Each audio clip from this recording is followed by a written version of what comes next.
사랑하는 여러분, 반갑습니다. 지금 이 메시지를 듣고 계신다면 그것은 결코 우연이 아닙니다. 바로 당신을 위한 하나님의 깊고 오묘한 섭리이며 하늘의 부르심입니다. 이 말씀을 듣기 전 잠시 주님께 기도하는 마음으로 동참해 주시겠어요? 이 은혜의 말씀을 더 많은 이들에게 전하는 것은 가장 아름다운 믿음의 실천입니다. 좋아요와 구독을 눌러주시는 여러분의 작은 손길 하나하나가 어두운 세상에 빛을 전하는 귀한 사역에 동참하는 길입니다. 이 선한 일에 함께하시는 모든 분들의 삶에 하나님의 놀라운 축복이 가득하기를 기도합니다. 최근 들어 세상의 공기가 달라지고 하늘의 뜻을 알리는 징조들이 타위 고운하고 있음을 느끼십니까? 하늘이 바로 당신의 이름을 속삭이고 있습니다. 이 메시지는 그저 호기심으로 채널을 둘러보는 분들을 위한 것이 아닙니다.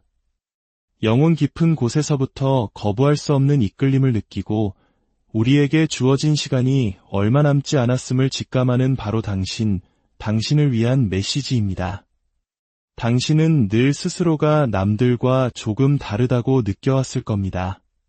고요한 밤, 당신의 영혼이 영원한 무언가와 공명하며 미세하게 떨리는 것을 느꼈을 테지요. 극심한 혼돈 속에서도 너는 더 위대한 일을 위해 창조되었단다 라고 속삭이는 기이한 평화를 경험한 적도 있을 겁니다. 그리고 이제 7가지의 징조, 당신이 두려워하면서도 한편으로는 간절히 바랐던 것을 확인시켜줄 7개의 두려운 표식이 나타나고 있습니다. 당신의 시간이 거의 끝나가고 있다는 증거입니다. 부디 마지막까지 저와 함께해 주십시오. 특히 7번째 징조는 당신의 영혼을 송두리째 뒤흔들 것입니다. 하나님께서 택하신 자들이여, 이제 당신의 시간이 거의 끝나가고 있음을 알리는 7가지 두려운 징조에 대해 이야기 시작하겠습니다. 먼저, 택함받은 자란 과연 누구일까요? 그들은 세상의 박수갈채나 화려한 가문으로 구별되지 않습니다. 오직 사명으로 구별됩니다. 영원하신 분께서 계절과 유행, 그리고 인간의 기억을 초월하는 일을 위해 그들을 지명하셨습니다. 성경 예레미야 1장 5절은 이렇게 말씀합니다. 내가 너를 모태에 짓기 전에 너를 알았고 내가 배에서 나오기 전에 너를 성별하였노라. 택함을 받았다는 것은 교만해질 이유가 아니라 삶 전체를 거룩하게 봉헌해야 할 이유가 됩니다. 당신은 대중의 비위에 맞춰 휘어지지 않는 메시지를 품고 있으며 다른 누구에게도 떠넘길 수 없는 무거운 짐을 지고 있습니다. 당신의 삶의 방식은 결코 평범하지 않았습니다. 다른 이들이 수면 위를 맴돌 때 당신의 영혼은 깊은 심연을 탐색했습니다. 그 과정에서 당신은 조롱과 오해, 심지어는 고립까지 맛보았을 겁니다. 그것은 당신이 세상에 적응하는 데 실패했기 때문이 아니라 애초에 세상에 맞춰 만들어지지 않았기 때문입니다. 당신이 품고 있는 임재는 당신이 들어서는 공간의 공기를 불편하게 만듭니다. 시끄러운 소음 때문이 아니라 그 안에 깃든 진리 때문입니다. 세상이 느끼는 그 불편함은 하늘로부터의 거절이 아니라 오히려 하늘이 당신을 알아본다는 증거입니다. 마태복음 5장 14절은 말합니다. 너희는 세상의 빛이라 산 위에 있는 동네가 숨겨지지 못할 것이요 빛은 어둠과 논쟁하지 않습니다. 그저 어둠을 드러낼 뿐입니다. 그리고 그 드러남은 좀처럼 환영받지 못합니다. 최근 우리를 둘러싼 영적인 대기권의 무거운 압력이 느껴집니다. 그것은 두려움의 무게가 아니라 거대한 운명의 무게입니다. 당신의 내면에서 느껴지는 미세한 떨림은 공포가 아닙니다. 그것은 당신의 소명을 알리는 내면의 종소리이며 생각보다 훨씬 가까이 다가온 전환의 시간을 예고하고 있습니다. 당신의 길은 위원회에서 결정된 과제가 아닙니다. 오직 당신 홀로 받은 명령입니다. 선지자 엘리야는 갈멜산에서 그 고독한 사명의 무게를 알았습니다. 당신은 겉보기에 홀로 서 있는 것처럼 보일지라도 결코 홀로 있는 것이 아닙니다. 시편 34편 15절은 증언합니다. 여호와의 눈은 의인을 향하시고 그의 귀는 그들의 부르짖음에 기울이시는도다. 하늘은 당신의 길을 지켜보다가 정확한 그 시간에 문을 엽니다. 이 과정을 이해하기 위해 르네상스 시대의 위대한 조각가 미켈란젤로의 눈을 빌려봅시다. 그는 이렇게 고백했습니다. 나는 대리석 안에 갇힌 천사를 보았고 그를 자유롭게 해줄 때까지 돌을 깎아냈을 뿐이다. 당신이 겪어온 압박의 시간들이 바로 그것이었습니다. 하나님의 손에 들린 정과 끌이었습니다. 그 충격은 정확했고 침묵의 시간들은 의도적이었습니다. 당신에게서 떨어져 나간 조각들은 애초에 당신과 함께 갈 운명이 아니었습니다. 다른 이들이 상실이라 불렀던 것은 사실 더 명확한 본질을 드러내기 위한 덜어냄의 과정이었습니다. 하지만 소명에는 위험이 따릅니다. 초대 교회에는 데마라는 사람이 있었습니다. 한때 사도 바울의 동역자였지만 그는 현세의 안락함에 유혹되어 믿음의 길에서 떠나갔습니다. 그는 한순간에 극적으로 무너진 것이 아니었습니다. 수천 번의 작은 타협과 세속적인 선호들이 쌓여 마침내 그의 삶의 방식에 더 이상 사명이 들어설 자리가 없게 된 것입니다. 그 결과 그는 위대한 하나님의 역사의 중심에서 밀려나 후세에 경고의 메시지를 전하는 각주로 전락하고 말았습니다. 이것이 바로 사탄이 택함받은 자들을 위해 파놓은 함정입니다. 사명을 분위기와 바꾸고 언약을 편리함과 맞바꾸며 영적인 영향력을 이미지와 거래하게 만드는 것입니다. 언제부터 현세의 소음이 당신에게 주어진 사명의 속삭임보다 더 합리적으로 들리기 시작했습니까? 이 질문에 정직하게 마주하는 것이야말로 운명을 구하는 길입니다. 이제 시간이 기울고 있습니다. 많은 택함받은 자들이 당신이 있는 곳과 당신이 보내질 곳 사이의 장막이 얇아지는 것을 느끼고 있습니다. 한때 즐겼던 오락은 무의미하게 느껴지고 견딜 만했던 대화들은 이질적으로 들립니다. 빌립보서 3장 20절은 말합니다. 그러나 우리의 시민권은 하늘에 있는지라 거기로부터 구원하는 자고주 예수 그리스도를 기다리노니 이것은 육체적 죽음에 관한 이야기가 아닙니다. 택함받은 자에게 세상을 떠난다는 것은 종종 호흡의 끝이 아니라 환상의 끝을 의미합니다. 우리를 얽매던 낡은 각본에서 벗어나 본래 설계된 신적인 디자인으로 들어서는 것입니다. 지금 당신이 느끼는 압박이 목을 조르는 적이 아니라 당신의 다음 사명이 이미 시작되었음을 알리는 종소리라면 어떻겠습니까? 이 변화는 뜬 소문이 아니라 엄중한 소환장입니다. 역사는 바로 적절한 순간에 당신의 손에 용기를 쥐어줍니다. 한때 우리 대한민국이 전쟁의 폐허 속에서 절망하고 있을 때 우리의 부모님 세대는 우리 자식들만큼은 가난을 물려주지 않겠다는 거룩한 사명감 하나로 허리띠를 졸라매고 기적을 일궈냈습니다. 그분들이 지옥 같은 가난을 헤쳐나가면서도 멈추지 않았던 것처럼 당신 또한 하나님의 말씀을 붙들고 고난의 골짜기를 건너고 있는 것입니다.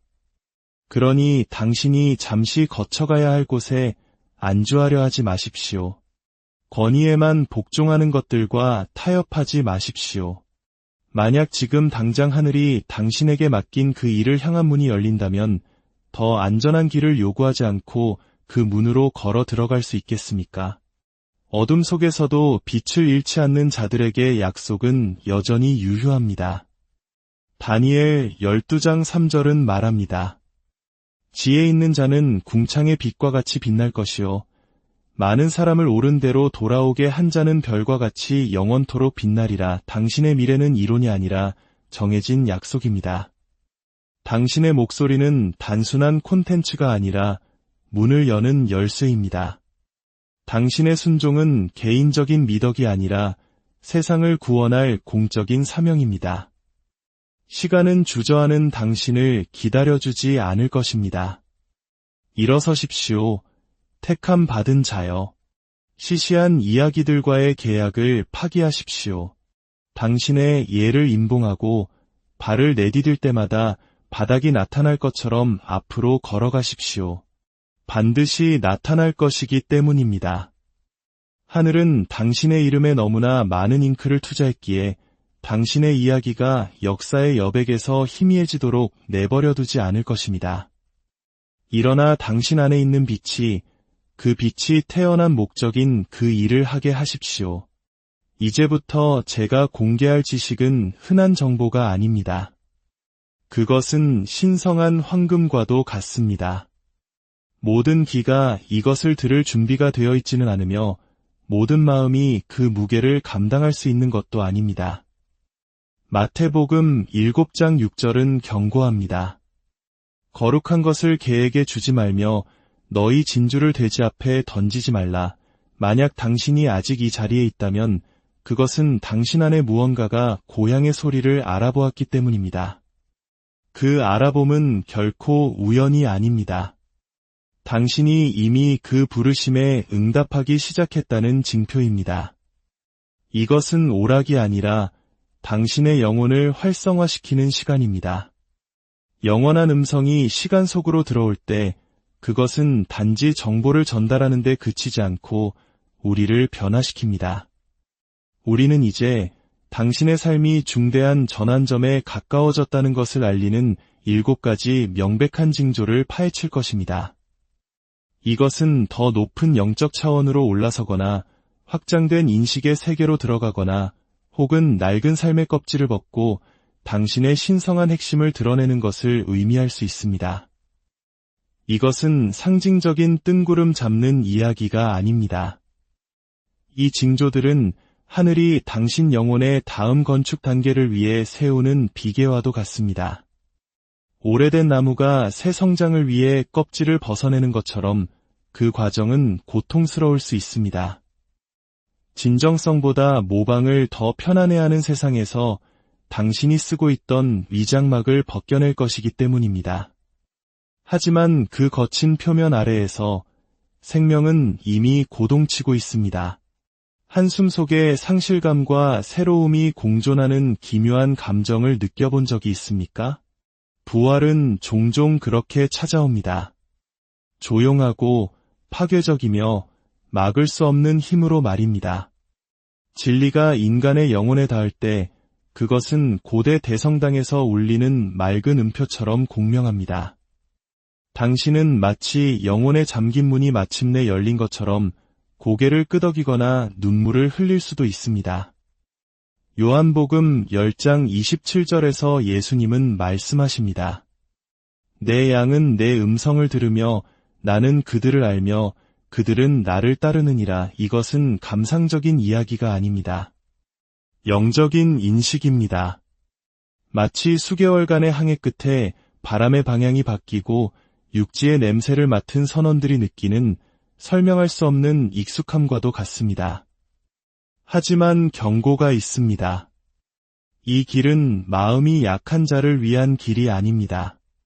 빛이 당신이 그토록 보호해왔던 내면의 어두운 부분까지 비출 때 당신은 여전히 앞으로 나아갈 수 있겠습니까? 많은 이들이 시작하지만 끝까지 가는 이는 드뭅니다. 성경에 나오는 사울 왕은 겸손으로 시작했지만 하늘이 침묵하자 어둠에게 조언을 구하며 반역으로 끝을 맺었습니다. 그의 왕관은 무너지는 그의 진실성을 지켜주지 못했고 그의 마지막은 피할 수 있었기에 더욱 비극적이었습니다. 이제 우리 앞에 놓인 신성한 여정은 단순히 징조를 발견하는 것에 그치지 않습니다. 그것은 그 징조들을 끌어안고 그것들이 당신의 변화를 위한 이정표가 되게 하는 것입니다. 사도 바울은 고린도후서 3장 18절에서 우리에게 상기시킵니다. 우리가 다 주의 영광을 보매 그와 같은 형상으로 변화하여 영광에서 영광에 이르니 각각의 징조는 당신 운명의 조각상을 깎는 정과 끌의 한 번의 내리침이며 마침내 당신의 진짜 모습이 드러나도록 빚어가는 과정입니다. 일어서십시오. 택함 받은 자여. 시간은 이미 당신의 발밑에서 움직이기 시작했습니다. 태어날 때부터 이 강을 건너도록 운명 지어진 자의 확신을 가지고 그 안으로 걸어 들어가십시오. 첫 번째 징조, 세상에 대한 깊은 초연함. 최근 들어 세상이 멀게 느껴진 적이 있습니까?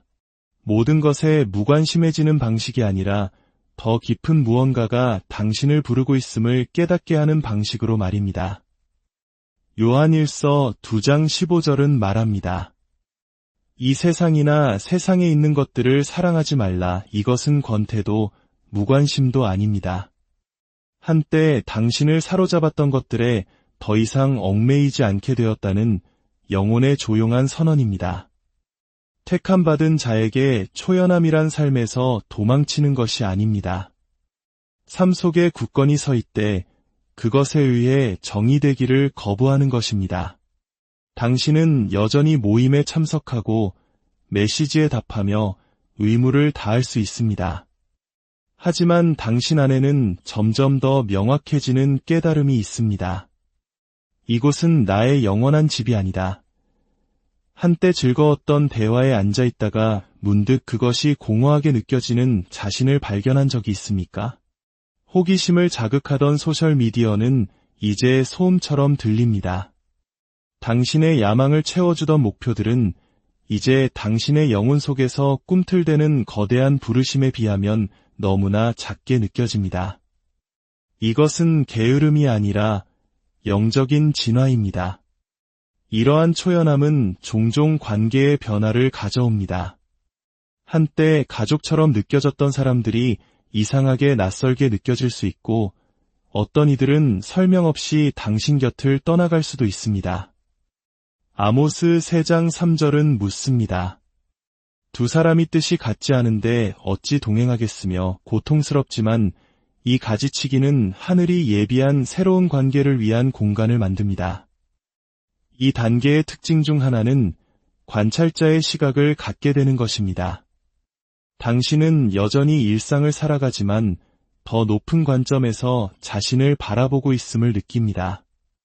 마치 산 정상에서 아래의 구불구불한 계곡을 내려다보는 등반가처럼 당신은 사람들이 그토록 싸우는 많은 것들이 환상에 불과하며 진짜 이야기가 아닌 연극의 소품일 뿐임을 깨닫기 시작합니다.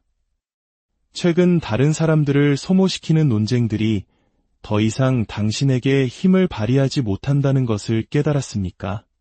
그것은 현실로부터의 분리가 아니라 진리와의 정렬입니다. 내려놓기가 더 쉬워집니다. 직장을 그만두거나 오랫동안 붙들고 있던 의견을 놓아주거나 더 이상 당신의 목적에 맞지 않는 관계의 문을 닫을 수도 있습니다. 그것은 마치 영원한 집으로 이사하기 위해 짐을 싸는 것과 같습니다. 새 집에는 잡동사니를 가져갈 수 없습니다. 히브리서 12장 1절은 권면합니다. 모든 무거운 것과 얽매이기 쉬운 죄를 벗어버리고 이 과정은 특히 꽉 쥐는데 익숙한 사람들에게는 불안하게 느껴질 수 있습니다. 그러나 당신의 소나기에서 힘이 빠지는 것은 상실이 아니라 준비입니다. 초연함은 관계의 죽음이 아니라 더 위대한 관계의 탄생입니다. 당신은 삶과 단절되는 것이 아니라 삶의 근원과 연결되고 있는 것입니다. 그러니 용기를 내십시오. 당신은 목적 없이 표류하는 것이 아닙니다. 당신은 영원을 향해 인도되고 있습니다.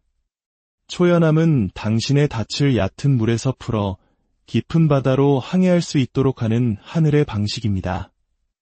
일어서십시오. 택함 받은 자여. 더 이상 당신의 운명에 도움이 되지 않는 것들이 떨어져 나가게 하십시오. 다른 해안을 위해 준비된 화물로 무거워진 배는 결코 떠오를 수 없습니다. 그것을 풀어놓고 하늘을 당신의 지평선으로 삼을 때 당신이 얼마나 가벼워지는지 지켜보십시오.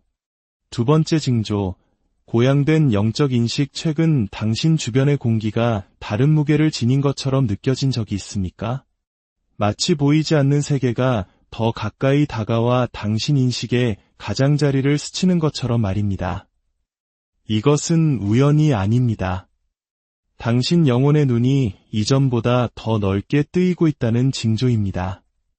마태복음 5장 8절은 약속합니다. 마음이 청결한 자는 복이 있나니 그들이 하나님을 볼 것이며, 당신의 마음이 보기 시작하면 가장 작은 순간들조차 영원으로 들어가는 문이 됩니다. 길에 떨어지는 나뭇잎 하나, 갑작스러운 바람의 멈춤. 이것들은 더 이상 배경의 일부가 아니라 다른 차원에서 온 속삭임처럼 느껴집니다. 영적 인식의 급증은 당신의 영혼이 물질 세계의 좁은 벽을 초월하여 더 높은 차원의 존재로 들어갈 준비를 하고 있다는 가장 명확한 확증 중 하나입니다. 이 단계에 있는 택함받은 자들은 다른 이들이 무심코 지나치는 패턴들을 알아차리기 시작합니다. 반복되는 숫자들, 기이하게 맞아떨어지는 순간들, 당신의 하루에 직접적으로 말을 거는 듯한 영혼의 속삭임. 이것은 우연 이상의 것입니다. 이것은 조율입니다. 하늘은 당신의 감각을 조율하여 과거에는 소음에 묻혀 들리지 않았던 메시지들을 포착하게 합니다. 어떤 장소에 들어서는 순간, 그곳의 분위기가 다르게 느껴지는지 궁금해 본 적이 있습니까? 당신의 영혼은 인간의 말을 넘어서는 주파수를 읽고 한마디 말이 오가기 전에 그 방 안의 진실을 감지하고 있는 것입니다. 어떤 환경은 영적으로 너무 시끄럽게 느껴져 당신의 내면의 나침반이 조용히 다른 곳으로 당신을 이끌 수도 있습니다. 이러한 깨어남은 종종 당신을 창조 세계 그 자체에 더욱 민감하게 만듭니다. 오래된 떡갈나무 숲 아래 서 있으면 문득 당신이 자연을 관찰하는 것이 아니라 자연에게 관찰당하고 있다는 느낌, 하나님의 손길이 비전에 느리고 영원한 리듬 속으로 빨려 들어가는 듯한 느낌을 받을 수 있습니다. 시편 19편 1절은 노래합니다. 하늘이 하나님의 영광을 선포하고 궁창이 그의 손으로 하신 일을 나타내는도다. 그 순간 창조주와 창조물 사이의 경계가 얇아지며 마치 에덴 동산이 잠시 당신 주위에 펼쳐진 것처럼 느껴집니다. 당신은 기도와 묵상, 고요함에 끌리는 자신을 발견하게 됩니다. 의무감 때문이 아니라 그것이 생명줄처럼 느껴지기 때문입니다. 침묵의 순간들은 하나님의 음성이 더 선명하게 울리는 성소가 됩니다. 그리고 그 순간들 속에서 당신은 침묵이 하나님의 부재가 아니라 그분이 선택하신 캔버스임을 깨닫게 됩니다. 당신의 꿈은 이제 비유처럼 명확해질 수 있습니다. 빛의 다리를 건너고 열린 문을 통과하며 낯설면서도 익숙한 인물들을 만나는 꿈. 마치 별자리를 따라 이동하는 철새처럼 당신의 영혼은 이성이 그려낼 수 없는 좌표에 의해 인도되고 있습니다. 요엘 2장 28절은 예언합니다. 그 후에 내가 내 영을 만민에게 부어주리니 늙은이는 꿈을 꾸며 젊은이는 이상을 볼 것이며 이러한 꿈들은 수동적이지 않습니다. 그것들은 당신의 이성만으로는 내릴 수 없었을 선택으로 당신을 이끌며 이미 다가오고 있는 현실을 위한 예언적 리허설입니다. 하지만 이 선물에는 도전이 따릅니다. 세상은 이전보다 더 시끄럽고 더 혼란스럽게 느껴질 수 있습니다. 군중은 더 무겁게, 대화는 더 소모적으로 느껴질 수 있습니다. 한때 당신을 즐겁게 했던 것들이 이제는 당신을 불안하게 만드는지 자문해 본 적 있습니까? 그것은 당신의 식성이 변했기 때문입니다. 당신의 영혼은 더 이상 소음을 먹고 살지 않습니다. 깊이를 갈망합니다. 이 굶주림은 빈말이나 얕은 만남으로는 채워지지 않을 것입니다. 그것은 진리의 떡과 임재의 포도주를 요구합니다. 그리고 그것이 당신을 고립시킬지라도 그것은 또한 당신의 교제를 정화하여 같은 불을 품은 이들을 당신에게로 이끌 것입니다. 본질적으로 고양된 영적 인식은 당신의 참된 본질이 깨어나는 것입니다. 당신은 낯선 존재가 되어가는 것이 아니라 언제나 되어야 했던 바로 그 존재가 되어가고 있는 것입니다. 당신이 그분의 빛을 통해 볼 때 세상은 더 이상 감옥이 아니라 지도가 됩니다. 그리고 내딛는 모든 발걸음은 당신을 집으로 더 가까이 이끌 것입니다. 세 번째 징조, 육체적 감각과 에너지의 변화. 최근 당신의 몸이 설명하기 힘든 언어로 말하는 것을 느낀 적이 있습니까? 손이나 발의 저릿함, 기이할 정도로 가벼워진 발걸음, 갑작스러운 피로의 파도나 주체할 수 없는 에너지의 분출. 이것들은 무작위적인 현상이 아닙니다. 당신을 통해 흐르는 더 깊은 영적 흐름이 만들어내는 육체적인 파문입니다. 고린도전서 6장 19절은 묻습니다. 너희 몸은 너희가 하나님께로부터 받은 바 너희 가운데 계신 성령의 전인 줄을 알지 못하느냐. 성전은 영광이 임할 때 항상 반응합니다. 성령님이 당신 위에 머무실 때 당신의 호흡조차 새로운 리듬으로 바뀌는 듯합니다. 마치 당신의 폐가 더 조용하고 느린 영혼의 심장박동에 맞춰 조율된 것처럼 말입니다. 이러한 감각들은 불편함이 아니라 신성한 확증입니다. 당신의 몸은 당신 영혼의 변화가 펼쳐지는 대성당입니다.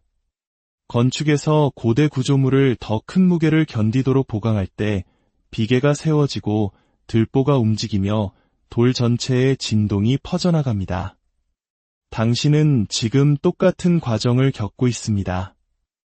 이전보다 더 높은 주파수를 담기 위해 설계된 신성한 리모델링입니다. 왜 어떤 날은 몸이 무겁게 느껴지다가도 같은 날 깃털처럼 가볍게 느껴지는지 궁금해 본 적 있습니까? 그것은 물질이 영광에 적응하는 역설입니다. 성령님은 한때 당신을 압도했을 것을 담을 수 있도록 당신의 육체적 틀을 확장시키고 계십니다.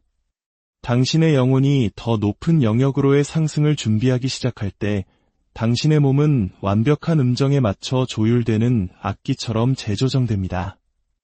이 조율은 아름답지만 조용하지는 않습니다.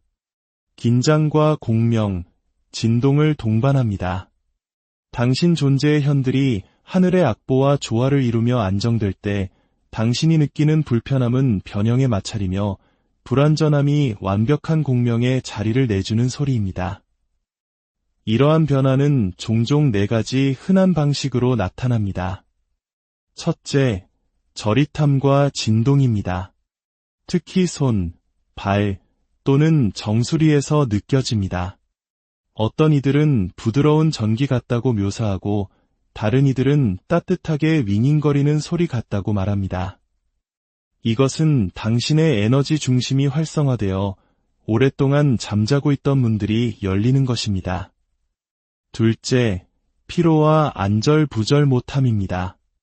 보이지 않는 무게를 지고 있는 것처럼 느껴지다가도 갑자기 활력으로 가득 차는 것을 발견할 수 있습니다. 당신의 몸은 영적 에너지의 흐름에 맞춰 방출과 보충 사이를 순환하고 있습니다. 셋째, 식욕과 수면의 변화입니다. 더 가벼운 음식, 더 순수한 물을 갈망하게 되거나 한때 즐겼던 것들에 대한 맛을 갑자기 잃을 수도 있습니다. 수면 패턴은 당신의 영혼이 당신 안에서 어떻게 작용하느냐에 따라 깊은 휴식의 계절이나 잠 못 이루는 밤으로 바뀔 수 있습니다. 넷째, 통증과 예민함입니다. 목, 등, 관절에 설명할 수 없는 긴장은 종종 몸이 막힌 것을 풀어내는 방식입니다. 당신의 영적 에너지의 배관이 청소되면서 흐름이 부드러워지기 전에 일시적으로 압력처럼 느껴질 수 있습니다. 기도 중에 왜 가슴이 따뜻하게 느껴지는지 혹은 예배 중에 왜 두피가 저릿한지 자문해 본 적 있습니까? 이것들은 무작위가 아닙니다. 정렬의 신호입니다. 신성한 지혜를 받기 위해 정수리가 열리고 더 많은 사랑을 담기 위해 심장이 확장되는 것입니다. 당신의 몸은 당신 영혼의 사명을 위한 준비 기지입니다. 이 시기에는 당신의 몸에 필요한 협력을 제공하십시오. 죄책감 없이 쉬십시오. 잠은 영혼의 수리 작업장입니다. 생명을 주는 것으로 수분을 보충하고 영양을 공급하십시오. 땅에 맨발로 서서 자신을 접지하고 깊이 숨을 쉬십시오. 이것들을 자기 관리 팁으로 여기지 말고 하나님께서 당신에게 주신 성전을 돌보는 순종의 행위로 여기십시오. 불편함은 지나갈 것이지만 변화는 남을 것입니다. 당신의 몸은 옛 설정으로 돌아가지 않을 것입니다. 더 높은 주파수에 맞춰진 채로 남을 것입니다. 두려워하지 마십시오. 택함 받은 자여. 당신은 영원을 위해 조율되고 있습니다. 위대한 연주자가 당신이라는 악기에 손을 얹을 때 그 진동은 그가 가까이 계시다는 증거입니다. 네 번째 징조, 당신의 목적에 대한 긴박감, 영원의 시계가 당신의 영혼을 압박하는 것을 느끼십니까? 공황이 아니라 거의 아플 정도로 날카로운 명확함으로 말입니다. 이것은 마감일을 맞추거나 다른 사람을 기쁘게 하려는 긴박함이 아닙니다. 밤이 깊고 낮이 가까웠으니 라고 선언하는 하늘의 속삭임입니다. 당신 안에 깊은 무언가가 더 이상 중요하지 않은 것에 시간을 낭비할 수 없다고 말하고 있습니다. 이것은 두려움이 아니라 정열입니다. 당신의 사명을 위한 창문이 지금 열려 있으며 주저함의 대가가 순종의 대가보다 더 클 것이라고 당신의 영혼이 말해주고 있는 것입니다. 오랫동안 묻혀 있었다고 생각했던 오래된 과제나 꿈들이 갑자기 다시 떠올라 이전에는 없던 무게감으로 당신의 주의를 요구하는 것을 느꼈습니까? 그것은 향수가 아닙니다. 시작된 것을 끝내라고 부르시는 하늘의 부르심입니다. 변화는 명백합니다. 한때 당신을 소모시켰던 것들, 직업적 성공, 박수갈채, 소유물, 은 이제 이상하게 공허하게 느껴집니다. 당신은 다른 질문을 던지기 시작합니다. 나는 어떤 유산을 남길 것인가? 내가 얘라고 말했기 때문에 누가 달라질 것인가? 하늘은 내 이름을 어떻게 기억할 것인가? 이 긴박감은 똑딱거리는 시계 바늘에 묶여있는 것이 아니라 신성한 시간표에 대한 당신 영혼의 인식에 묶여 있습니다. 하박국 2장 3절은 말합니다.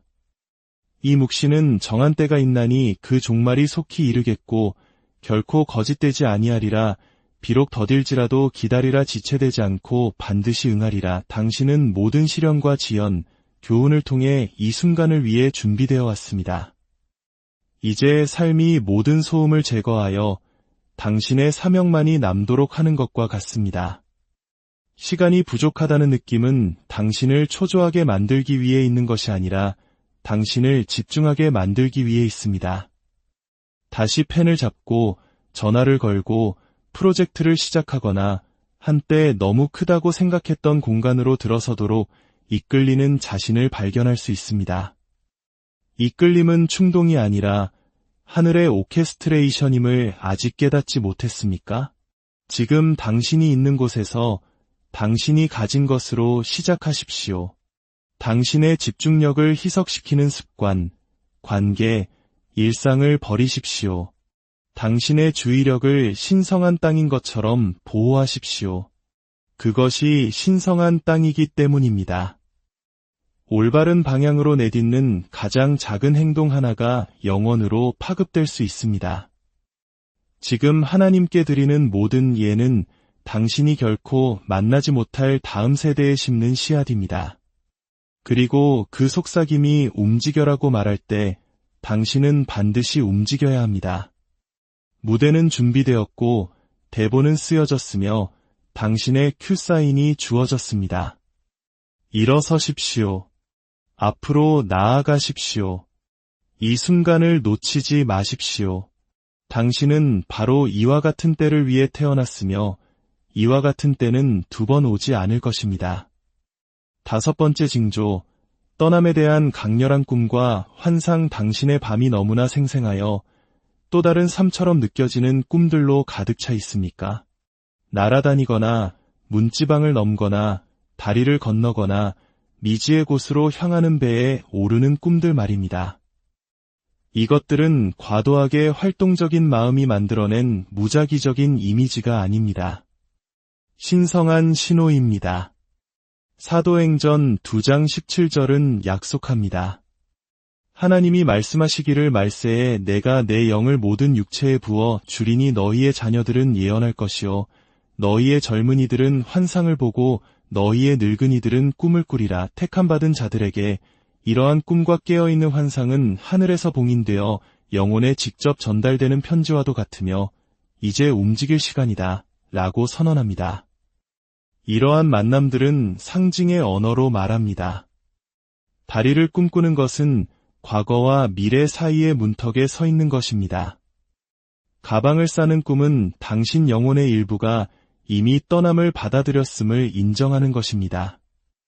열린 하늘을 나는 것은 폭풍우 위로 솟아오르는 독수리의 상승을 상징하며 땅에 묶인 자들은 닿을 수 없는 높이에서 얻는 명확한 비전을 의미합니다.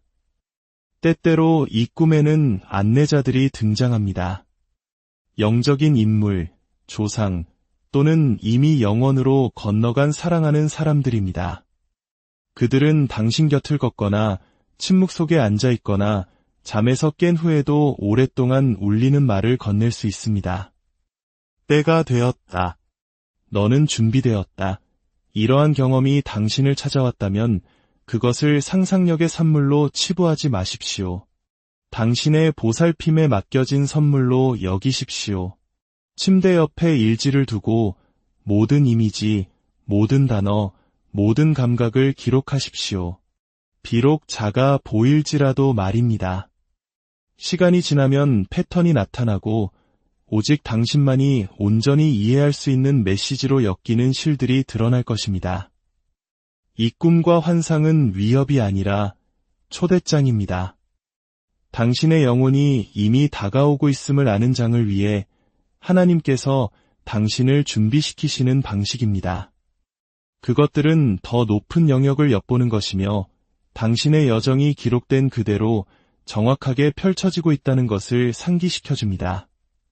그것들을 신뢰하고 존중하며 마침내 다리를 건너야 할 때가 왔을 때 이미 밤의 경계 속에서 그 길을 걸어본 자의 자신감을 가지고 그렇게 하십시오. 당신이 품고 있는 환상은 단순한 꿈이 아닙니다. 운명의 예고편입니다. 문이 열릴 때 주저없이 그 안으로 걸어 들어가십시오. 그 문은 당신이 태어날 때부터 도달하도록 운명 지어진 곳으로 이어지기 때문입니다. 6번째 징조, 이해를 초월하는 깊은 평화. 그것을 알아차렸습니까? 주변에서 폭풍이 몰아쳐도 흔들리기를 거부하는 그 고요한 말입니다. 이것은 화창한 날이나 좋은 소식에 의존하는 깨지기 쉬운 평온이 아닙니다. 당신 존재의 가장 깊은 핵심에서 솟아오르는 뼈 속까지 스며드는 깊은 평화입니다. 영혼을 속삭이는 평화입니다.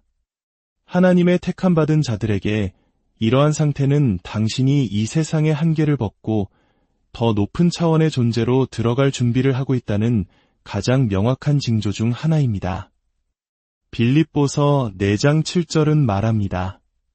그리하면 모든 지각에 뛰어난 하나님의 평강이 그리스도 예수 안에서 너희 마음과 생각을 지키시리라. 이 평화는 문제의 부재에서 태어나는 것이 아니라 하나님의 임재에서 태어납니다.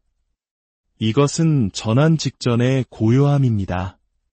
삶의 시련이 제거되는 것이 아니라 모든 것이 하늘의 뜻대로 정확하게 펼쳐지고 있다는 깊은 내면의 알미입니다. 당신의 영혼은 왜와 어떻게에 대한 씨름을 멈추고 당신 이야기의 저자가 결코 펜을 놓지 않았다는 확신 속에서 안식합니다. 그것을 느낄 수 있습니까? 한때 당신의 생각을 불안으로 이끌었던 보이지 않는 사슬이 풀리는 것을 말입니다. 이것은 수동성이 아니라 가장 순수한 형태의 힘입니다. 한때 당신의 밤을 괴롭혔던 두려움들, 상실에 대한 두려움, 실패에 대한 두려움, 심지어 죽음에 대한 두려움, 이 힘을 잃기 시작합니다. 마치 당신의 영혼이 이미 영원한 방에 들어가 그 공기를 들이마신 것과 같습니다. 시편 23편 4절은 고백합니다. 내가 사망의 음침한 골짜기로 다닐지라도 해를 두려워하지 않을 것은 주께서 나와 함께 하심이라. 그림자는 남아있지만 공포는 사라졌습니다. 이 평화는 또한 당신의 우선순위가 바뀌는 방식에서도 드러납니다.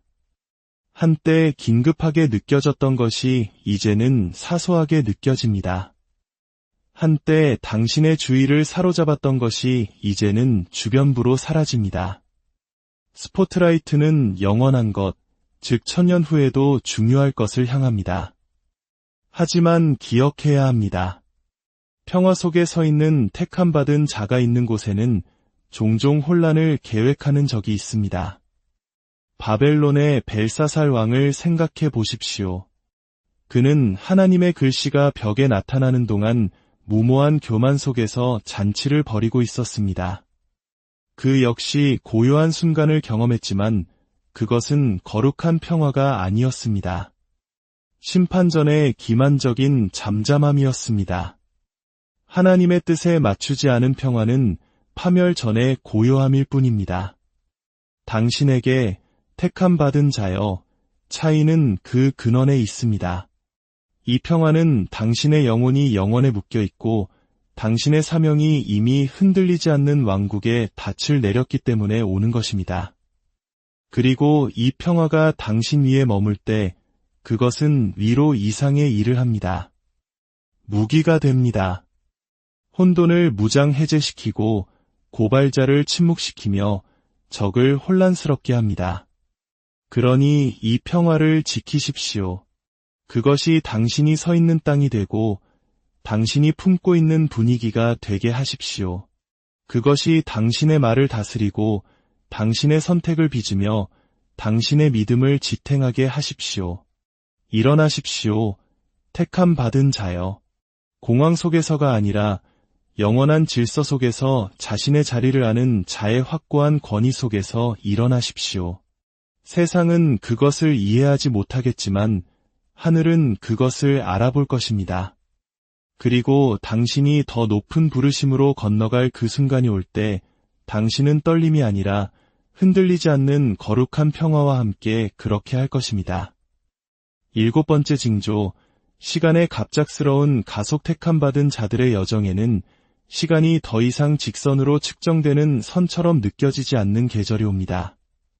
대신 그것은 압축되고 휘어지며 폭우 뒤에 거대한 강물처럼 가속도를 붙여 움직입니다.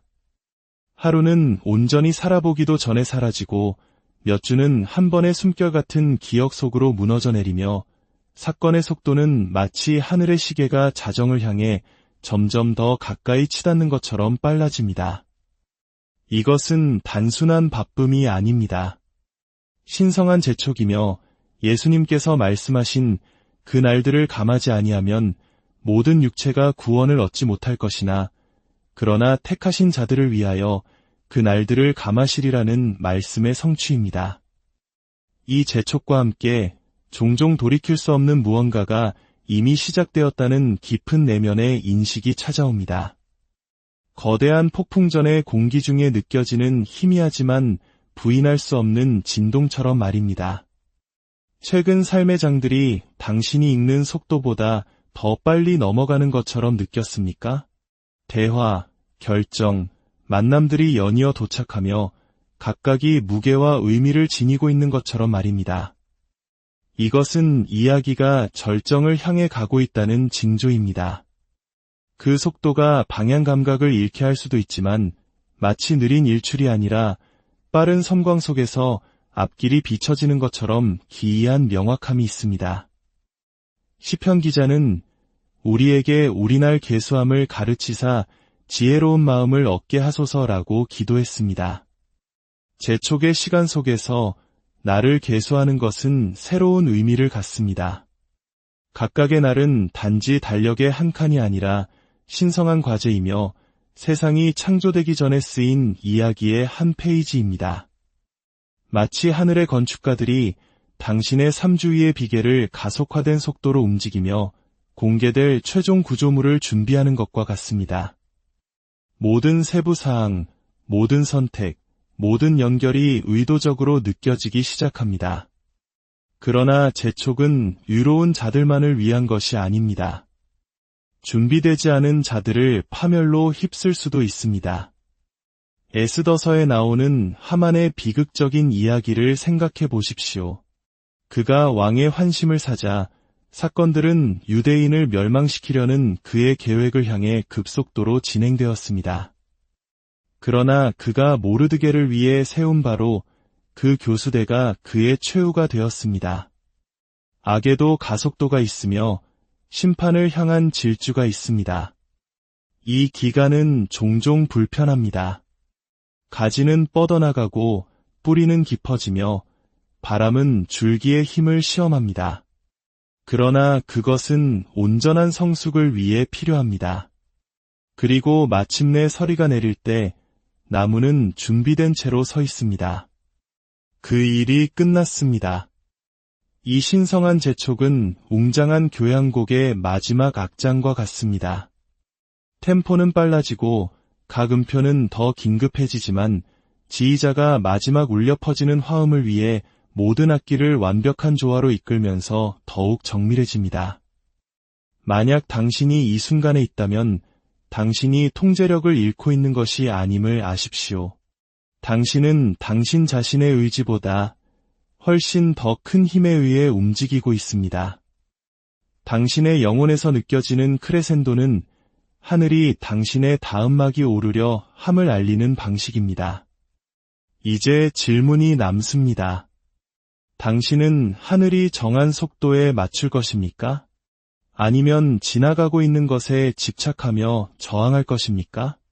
이제 모든 심장박동이 중요하고 모든 발걸음이 예언적인 무게를 지닙니다. 이 정해진 시간에 모든 지연은 불타 없어졌고 모든 준비는 완료되었습니다.